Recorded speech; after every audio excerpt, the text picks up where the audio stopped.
सोच के देखिए कि आपने दुबई में कोई प्रॉपर्टी परचेज़ की और पता चला कि वो प्रॉपर्टी तो कभी लॉन्च ही नहीं होने वाली। या फिर आपने कोई प्रॉपर्टी परचेज़ की और डेवलपर आधा बना के पैसे लेके भाग गया तो? या फिर प्रॉपर्टी आपने परचेज़ की ये सोच के कि 2026 में आपका घर रेडी हो जाएगा और आप वहाँ शिफ्ट हो जाओगे, लेकिन प्रॉपर्टी डिलीवर ही नहीं हुई 2026 में, तो आप क्या करोगे? इस तरीके के कई क्वेश्चन्स आते हैं इन्वेस्टर्स के माइंड में, स्पेशली जब हम किसी दूसरे देश में इन्वेस्ट करने का सोचते हैं तो। तो आज इस वीडियो के अंदर मैं आपको बेसिक्स बताने वाला हूँ, दुबई क्यों सेफेस्ट रियल एस्टेट इंडस्ट्री है पूरे वर्ल्ड के अंदर, और आपका पैसा किस तरीके से सेफ है अगर आप इन्वेस्ट करते हो दुबई के अंदर तो। एक वर्ड आपने सुना होगा इंडियन रियल एस्टेट के अंदर जिसको बोलते हैं रेरा, वो पूरे वर्ल्ड में काम करता है। रेरा यहाँ पर भी है। रेरा के बिना यहाँ कोई काम नहीं होता। प्रोजेक्ट्स लॉन्च, प्रोजेक्ट्स के परमिट, प्रोजेक्ट्स की डिलीवरी, सब कुछ रेरा मॉनिटर करता है। बट रेरा के ऊपर भी एक बॉडी है जिसको बोलते हैं DLD, दुबई लैंड डिपार्टमेंट, जो मॉनिटर करती है कि दुबई में होने वाले सारे real estate transaction safe and secure हों, कोई भी गलत एक्टिविटी ना हो। एंड DLD मॉनिटर करती है कि कोई भी ऐसी हरकत ना हो जिसकी वजह से दुबई शहर का नाम खराब हो, क्योंकि जब बिल्डर पैसे लेके भागता है या बिल्डर प्रोजेक्ट को डिले करता है या किसी तरीके का फॉल्ट या डिफॉल्ट होता है क्लाइंट्स के साथ, तो उसमें उस शहर और उस एरिया का नाम भी खराब होता है, ना कि सिर्फ उस कंपनी का। तो दुबई वो बिल्कुल नहीं चाहती, इसलिए DLD बहुत ज़्यादा इन्वॉल्व रहती है रियल एस्टेट इंडस्ट्री के अंदर। जैसे हमारे यहाँ इंडियन गवर्नमेंट है, उसका काम होता है रजिस्ट्री करना, उसी तरीके से DLD का काम होता है प्रॉपर्टी को आपके नाम पर रजिस्टर करना। लेकिन उसके अलावा उनके बहुत सारे काम हैं, बहुत set of rules and regulation है जिससे वो मॉनिटर करते हैं दुबई रियल एस्टेट को।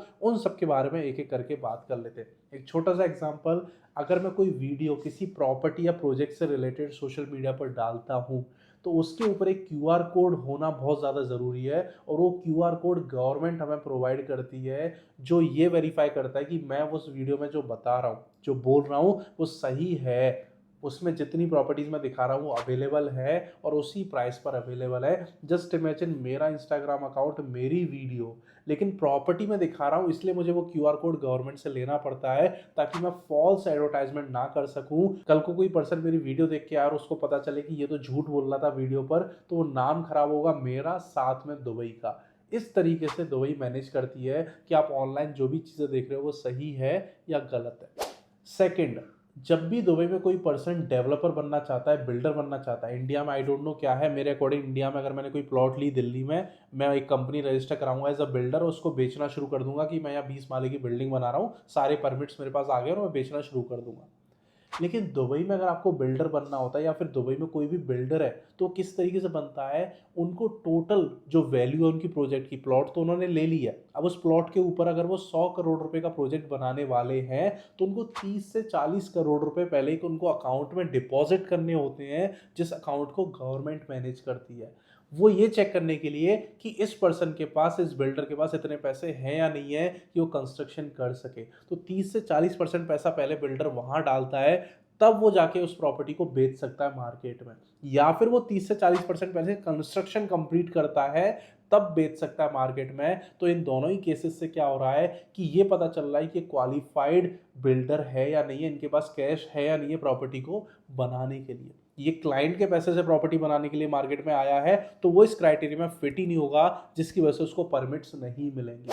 सेकंड, एक एस्क्रो अकाउंट होता है। एस्क्रो अकाउंट दुबई में मैंडेटरी है हर डेवलपर को हर प्रोजेक्ट के लिए ओपन करवाना। यानी जितने प्रोजेक्ट हैं उन सब के ब्याह पर एक एक अकाउंट खुलवाया जाता है बैंक के अंदर, जिसका नाम होता है एस्क्रो अकाउंट। और उस अकाउंट को मैनेज करती है दुबई की गवर्नमेंट, यानी उससे पैसे निकालने के लिए दुबई गवर्नमेंट की परमिशन लगती है। और उस अकाउंट का रोल क्या है?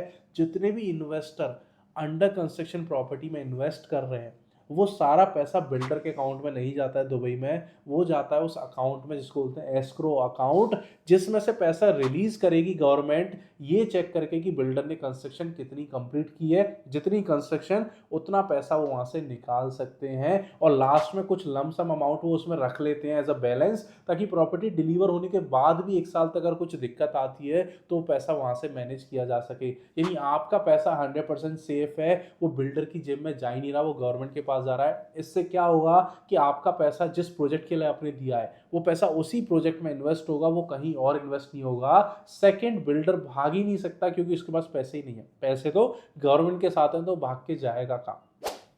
तीसरा आता है प्रोजेक्ट डिलीवर टाइम पे होगा कि नहीं होगा।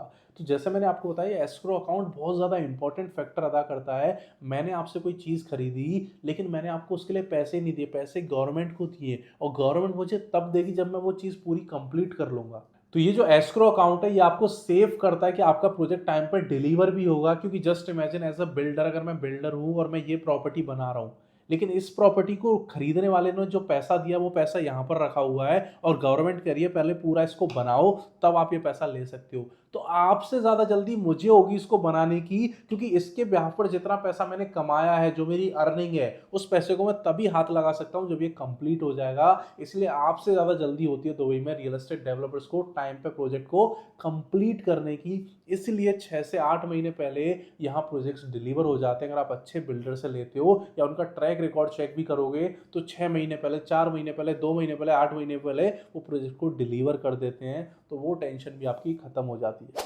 फिर भी अगर आप दुबई में नहीं रहते और आपको कैसे पता चलेगा कि कंस्ट्रक्शन चल रही नहीं चल रही, तो दुबई रियल एस्टेट इतना ट्रांसपेरेंट है। एक ऐप है जिसका नाम है रेस्ट। आप वो ऐप डाउनलोड करके सिर्फ प्रोजेक्ट का नाम सर्च करके ये चेक कर सकते हो कि आज उसका कंस्ट्रक्शन लेवल क्या है, अगले हफ्ते उसका कंस्ट्रक्शन लेवल क्या है। यानी आप लाइव अपडेट ले सकते हो बिना किसी को कॉल या मैसेज किए, हर प्रोजेक्ट की दुबई के अंदर, कि वो कितना बन चुका है, कितना कंस्ट्रक्शन हो चुका है, और उसकी कंप्लीशन डेट क्या है। तो इतनी ट्रांसपेरेंसी आई डोंट थिंक किसी भी रियल एस्टेट इंडस्ट्री में एग्जिस्ट करती है सिवाय दुबई के, कि आप हर प्रोजेक्ट के बारे में पता कर सकते हो कि आज उसका कंस्ट्रक्शन लेवल कितना हो चुका है। फोर्थ, रेंट भी काफ़ी सेफ एंड सिक्योर रहता है। पहली चीज़, या मिनिमम 1 साल का कॉन्ट्रैक्ट बनता है, यानी पूरे साल का आपको रेंट एक साथ मिल जाता है। एडवांस में आपको चेक मिल जाते हैं।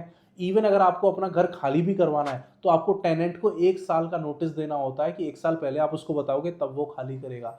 एंड अगर वो भी खाली करके जाना चाहता है, तो ऐसा नहीं कि आज उसका मन किया कल वो बैग उठा के निकल लिया, नहीं, उसको 2 महीने पहले आपको इन्फॉर्म करना पड़ेगा, कॉन्ट्रैक्ट खत्म होने के 2 महीने पहले। लेकिन टेनेंट अगर खाली करना चाहता है तो बीच में खाली नहीं कर सकता। उसने अगर आज लिया 1 साल के लिए और 3 महीने बाद अगर वो खाली करना चाहता है, तो उसको 4 महीने का रेंट देना होता है। 2 महीने का रेंट जो एडवांस रेंट की तरह काउंट होता है, और 2 महीने पेनल्टी। तो 4 महीने का एडवांस रेंट वो आपको देके खाली कर सकता है। और अगर कॉन्ट्रैक्ट एंड होते टाइम उसको खाली करना है, तो 2 महीने पहले आपको इन्फॉर्म कर देता है 10वें महीने तक कि मैं इस प्रॉपर्टी में और नहीं रहने वाला, ताकि 2 महीने के अंदर आप नया किराएदार ढूंढ सको, आपकी प्रॉपर्टी खाली ना रहे।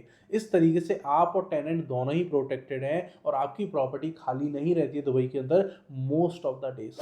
तो इस तरीके के काफ़ी बहुत सारे रूल्स एंड रेगुलेशन है जिससे सब कुछ प्रोटेक्टेड है। एंड इसीलिए सिर्फ इंडियंस नहीं, पूरा ग्लोब, पूरे इंडिया, पूरे अर्थ, हर जगह से लोग यहाँ इन्वेस्ट कर रहे हैं, अपनी वेल्थ को मूव कर रहे हैं, अपना सेकंड होम बना रहे हैं, just not because of the city. City में इन्वेस्टमेंट सेफ है, सिटी की गवर्नमेंट सपोर्ट कर रही है, सब कुछ मॉनिटर्ड है, सब कुछ रेगुलेटेड है। इसलिए आप भी आंख बंद करके यहाँ की प्रॉपर्टीज में इन्वेस्ट कर सकते हो। जस्ट मेक श्योर कि प्रोजेक्ट रजिस्टर्ड हो, प्रोजेक्ट के पास एस्क्रो अकाउंट हो, और उसकी लाइव कंस्ट्रक्शन आप रेस्ट ऐप पे जाके चेक कर सकते हो। Thank you so much. अगर आपका कोई और क्वेश्चन है, कोई डाउट है दुबई रियल एस्टेट से related, you can comment down, and for more videos you can follow on my Instagram, and you can subscribe this channel for regular updates.